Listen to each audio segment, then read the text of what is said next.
साथियों नमस्कार। जैसा कि आप सभी को पता है, उत्तर प्रदेश के हालात खासतौर से बेरोजगारी को लेकर के कि सरकार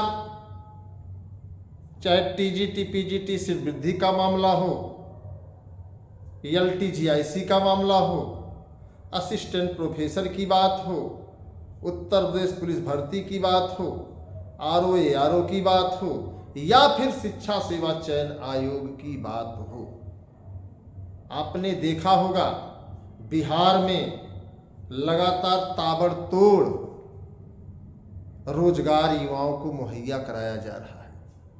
लेकिन उत्तर प्रदेश में ऐसा कुछ भी नहीं है। और ऐसा क्यों नहीं है? क्योंकि उत्तर प्रदेश का नौजवान, उत्तर प्रदेश का युवा, उत्तर प्रदेश का हमारा जो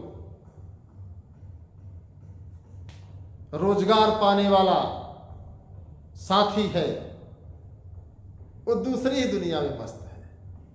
और दुनिया कौन सी है, इस बात को मैं आपको बताना चाहूंगा।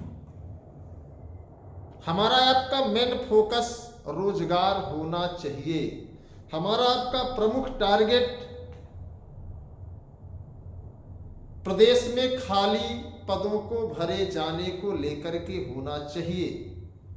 और इस बार के चुनाव में मैं सभी मतदाता बंधुओं से निवेदन करूंगा कि ये जो चुनाव चल रहा है, ये जो लोकसभा का चुनाव है, इसमें आपको ओल्ड पेंशन स्कीम, जिसे बड़े बड़े नेता, मंत्री, विधायक, सांसद ले रहे हैं और आम तमाम कर्मचारियों को इस बात की नसीहत दे रहे हैं कि ओल्ड पेंशन स्कीम लाभप्रद नहीं है, उसके तमाम खामियों को आपके सामने रखा जा रहा है। साथ ही साथ मित्रों, सामाजिक न्याय, लोकतंत्र और महंगाई को प्रमुखता से रखते हुए मूल बिंदु पर ध्यान रखना है कि जो सरकार लगातार इस बात को लेकर के अपील कर रही है, लगातार इस बात को लेकर के कवायद शुरू की है कि हम पूरे देश में 5 वर्ष तक अनाज और बांटेंगे। अनाज बांटने की वर्ष सीमा बढ़ाई जा रही है। ऐसे में आप सभी से अपील है, आप सभी से अनुरोध है कि मित्रों, अनाज की वर्ष सीमा से बेहतर है कि रोजगार प्राप्त कराने की जो व्यवस्थाएं हैं सरकार उसे लाए। हमारी आपकी लड़ाई वहां होनी चाहिए। हम आप आपस में BTC, DElEd, BEd, BPEd, सीपीएड, DPEd कर रहे हैं, जबकि लड़ाई होनी चाहिए उत्तर प्रदेश ही नहीं पूरे देश के हर नौजवान को सम्मानजनक जिंदगी जीने के लिए, गरिमापूर्ण जीवन जीने के लिए एक रोजगार की जरूरत है।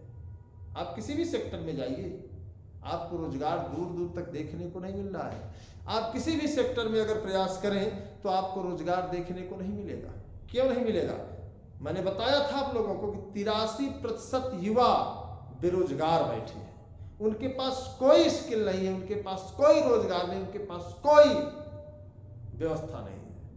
आखिर जाए तो जाए कहां? आज मैं सोच रहा था कि आखिरकार खुसरोबाग से हमारी बाइक चोरी क्यों हुई। मैं मंथन कर रहा था।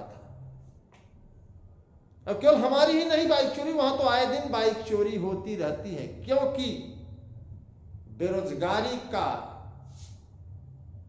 ये जो दंश है हर व्यक्ति नहीं धो सकता। और ये बेरोजगारी की मार वाकई आप सभी मित्रों को बहुत स्पष्ट बता देना चाहता हूं, बहुत ही भयावह होता है। क्या से क्या नहीं करना होता। लोगों को जीविकोपार्जन के लिए पैसे की आवश्यकता है, आप लोग जानते हैं। और जब पैसे की आवश्यकता होती है तो आप गंभीरता से समझिए ना, हर कदम पर चाहे कांटे बिछे हों, व्यक्ति को चलना पड़ता है। ये अलग बात है कि हम भी अब पैदल हो गए हैं। शहर की दूरियों को तय करने में असमर्थ हो गए हैं। लेकिन कहीं न कहीं अगर देखा जाए तो चोरी, डकैती, छिनैती, लूट, ये सारी जो घटनाएं हो रही हैं कहीं न कहीं शिक्षा के अभाव में और बेरोजगारी की वजह से हो रहे हैं। अगर आप सब इस बात से सहमत हैं तो कमेंट बॉक्स में हमें भी बताएं कि क्या मैं सही सोच रहा हूं या गलत सोच रहा हूं। अनाज भर से काम चलने वाला नहीं है, आवास भर से काम चलने वाला नहीं है, साख भर से काम चलने वाला नहीं है। महंगाई कमर तोड़ है। अगर घर में कोई बीमार हो जाए तो ईमानदारी से आप सोचिएगा आप उसका इलाज नहीं करा सकते हैं, क्योंकि सरकार 5 किलो राशन दे रही है ना, दवा फ्री नहीं है। 1 रुपए की पर्ची कटाने से डॉक्टर मिल सकते हैं, लेकिन ऑपरेशन नहीं हो सकता, इलाज नहीं हो सकता। महंगी महंगी दवाएं बाहर से लिखी जाती हैं, आपने देखा होगा। तो सच्चाई यही है कि अगर सरकार आप लोग बना रहे हैं, जिसे भी बना रहे हैं, आप जनता जनार्दन हैं, लोकतंत्र के स्तंभ हैं, आप लोकतंत्र को स्थापित करने वाले ऐसे घटक हैं। अगर जनता जनार्दन जिसको चाहेगी वही सरकार में होगा। और सरकार में क्यों होगा? क्योंकि आपने चाहा है। तो आपने अगर सरकार में उनको चाहा है तो उनकी भी चाह होनी चाहिए कि मन की बात नहीं, जन की बात होनी चाहिए।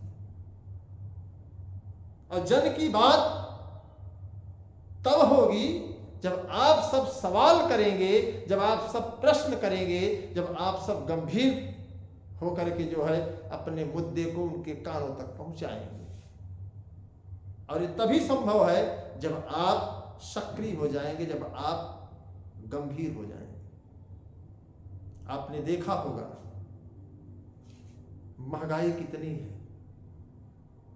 बेरोजगारी पूरे प्रदेश में है, पूरे देश में है, जबकि सीटें खाली हैं, जगह पर्याप्त खाली है। अगर सरकार चाहे तो कई लाख युवाओं को रोजगार दे सकती है, कई लाख युवाओं को नौकरी दे सकती है। लेकिन साहब चाहेंगे क्यों? जब उलूल जुलूल के मुद्दों से ही हम सत्ता पर काबिज रहें तो प्रमुख मुद्दा तो गायब ही रहेगा ना। और सच्चाई यही है दोस्तों कि प्रमुख मुद्दा इसीलिए गायब है और रोजगार के सवाल को लेकर के कोई डिबेट नहीं होती। चाहे आप मीडिया में देखिए ना, किसी मीडिया का नाम आप बता दीजिए जो कभी किसी भी मंत्री से, किसी विधायक से, किसी सांसद से यह सवाल किया हो कि आखिरकार प्रदेश में इतने पद खाली हैं, देश में इतने पद खाली हैं, उसे भरा क्यों नहीं जा रहा है? आखिर सरकार की मनसा क्या है? आखिर इसको भरने से नुकसान क्या है, फायदा क्या है? एक एक भर्तियां पंचवर्षीय योजना का शिकार हो रही हैं और हम आप सरकार के शिकार हो रहे हैं। जिस तरीके से बहेलिया पक्षियों को फंसाने के लिए पूरी तरीके से जाल फैला देता है, उसी तरीके से ये नेता एक ऐसी जाल में हमें आपको बांध देते हैं कि हम आप चाह कर भी निकल नहीं आते। वो जाल कौन सी है? जाति, धर्म, संप्रदाय, बिरादरी। और जब जात, धर्म, संप्रदाय, राष्ट्र, बिरादरी का मामला आ जाता है तो रोजगार, शिक्षा, स्वास्थ्य, सारी चीजें धरी की धरी रह जाती है। ऐसे हालात में आप सभी से भी अपील है और सरकार से भी अपील है कि मुद्दों को गंभीरता से लेते हुए शिक्षा, स्वास्थ्य और रोजगार को प्रमुखता से रखा जाए और जो भी देश में पद खाली हैं उन्हें भरे जाने की कवायद सरकारों के द्वारा पूरी करनी हो। वरना हम लोग लड़ते रहेंगे, संघर्ष करते रहेंगे। इतनी लड़ाई के बाद शिक्षा सेवा चयन आयोग का गठन हुआ है, वो भी आधा अधूरा, पूरा नहीं। आज के समाचार पत्र की घटना पढ़ करके आपको लगा होगा कि जो लोग लगातार जून जुलाई कर रहे हैं उनके मुंह में ताले बंद हो गए हैं। आप समझिए ना क्यों बंद हो गए हैं? क्योंकि लगातार आपको गुमराह किया जा रहा है। जबकि संघर्ष में उनका रत्ती भर का योगदान नहीं है। कोई भी कोचिंग संचालक बता दे कि आपके संघर्ष का हिस्सा बना है? कोई भी कोचिंग संचालक बताए कि नोट्स बेचने के सिवा उसको आता क्या है? आपको बता दें मित्रों, अगर कोचिंगें नहीं भी होगी तो भी आपको नौकरी मिलेगी। कम से कम पेपर लीक तो नहीं होगा। एक कोचिंग संचालक के डायरेक्टर तमाम मिलकर के खरबों रुपए में खेलते हैं। मैंने देखा है, मुझे आज कहने में कोई गुरेज नहीं है। ये जितने कोचिंग चलाने वाले तमाम टीजीटी पीजीटी के लोग हैं, आधे से ज्यादा दलाल हैं, आधे से ज्यादा जो है मेंबरों से सेटिंग करके आपको रात में सेटिंग कराकर इंटरव्यू करवाते हैं। ऐसा मुझे जानकारी है। लेकिन मैं सोचता हूं चलो अगर आप नहीं भी देंगे पैसा तो भी आपका सिलेक्शन होगा, लेकिन दिल है कि मानता नहीं। दे देंगे तो हो सकता है 48 नंबर मिल जाए। जब कोई नहीं देगा तो आपके अंदर जो काबिलियत होगी आपको मिलेगी, लेकिन नहीं। आपको अगर मैं समझाता हूं तो कहीं ना कहीं मैं सबसे बड़ा गुनहगार हूं। आज वही मारा जाता है जो सच की गुहार लगाता है। आज वही परेशान है जो सत मार्ग पर चलता है। हम भी चाहते तो हम भी लूटते घसूटते, लेकिन नहीं।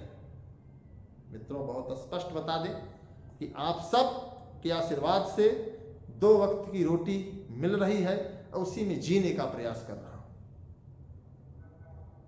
बहुत बड़ी जिंदगी नहीं है, आधी बीत गई है। 70 साल से अधिक कोई व्यक्ति जीता नहीं है और 70 साल से ऊपर जीने का कोई मतलब भी नहीं है। 70 साल में आधी खत्म हो गई, बस आधी यूं ही गुजर जाएगी संघर्ष करते करते।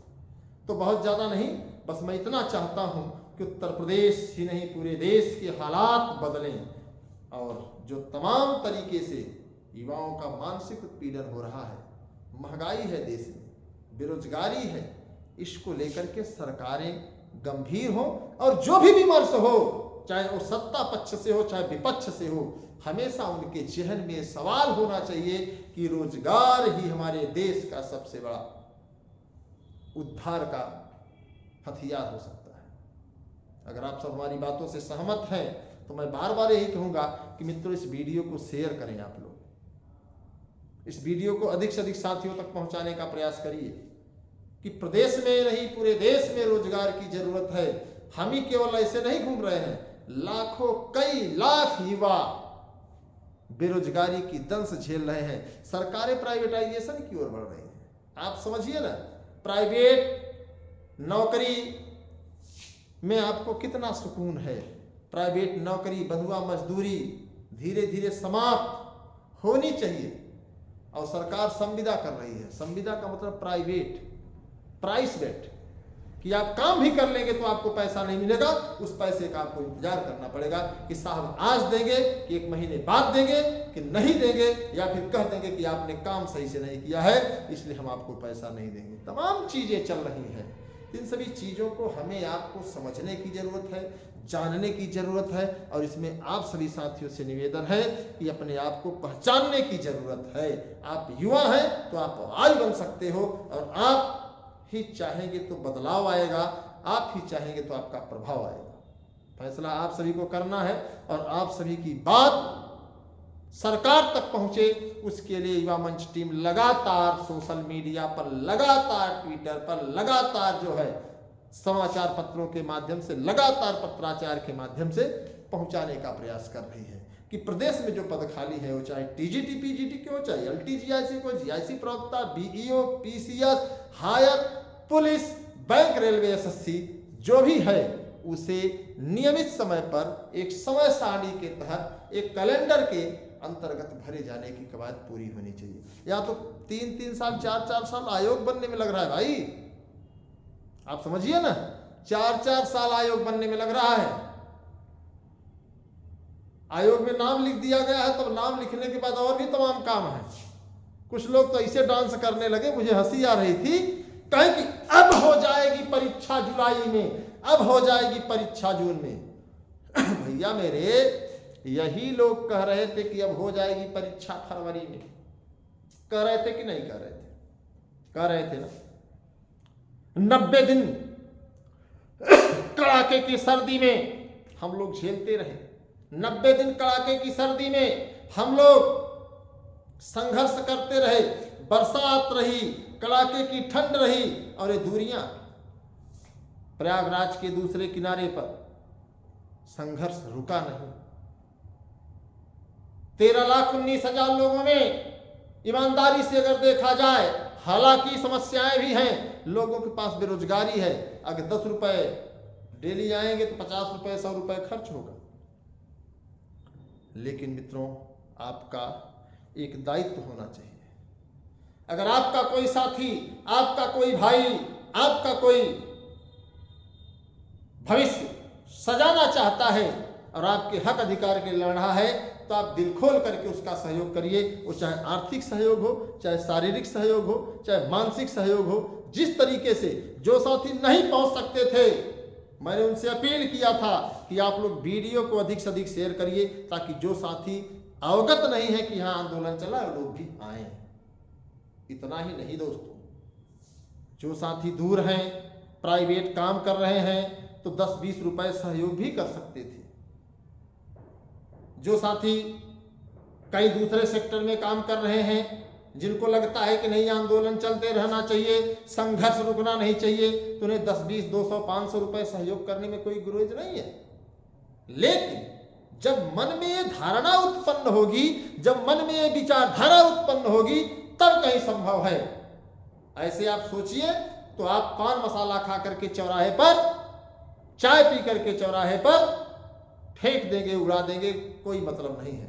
डीजे पर डांस करते समय जो है 10, 20, 50 रुपए की बौछार कर देंगे, उससे आपको फर्क नहीं पड़ने वाला है। लेकिन अगर आपका कोई साथी आपके लिए जेल जा रहा है, मुकदमा झेल रहा है, लाठी खा रहा है, बरसात झेल रहा है, कड़ाके की ठंड में आपके अधिकार के लिए सरकारों से सवाल कर रहा है, तो ऐसे हालात में आप लोग अपना मुंह मोड़ लेंगे, उसके साथ संघर्ष करने के लिए आगे नहीं आएंगे। यह आदत बदलनी होगी और संघर्ष के लिए आप लोगों को कंधे से कंधा मिलाकर चलना होगा।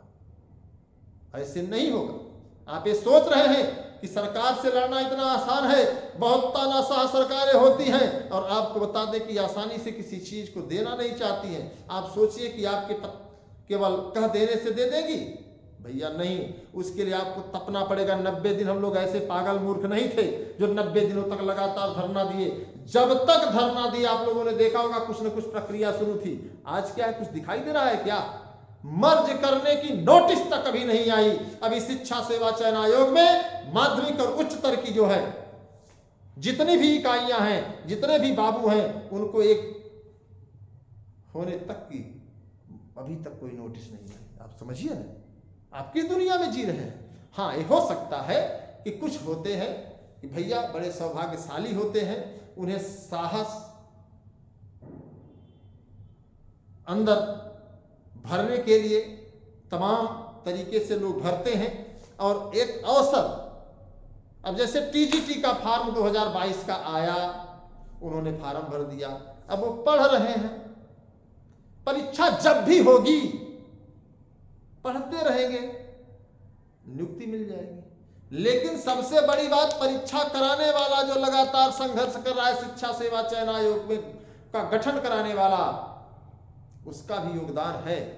व्यक्ति के जीवन में हर एक क्षण का कुछ न कुछ महत्व है। इसे समझिए आप लोग और वीडियो को शेयर करिए, अपने विचार दीजिए। जीआईसी जीआईसी प्रवक्ता, बीईओ सहित तमाम भर्तियों को लाना है, योग्यता हड़ताल को समाप्त कराना है और टीजीटी पीजीटी 25,000 सीटों को जुड़वाना है। इसी के साथ सभी साथियों को धन्यवाद।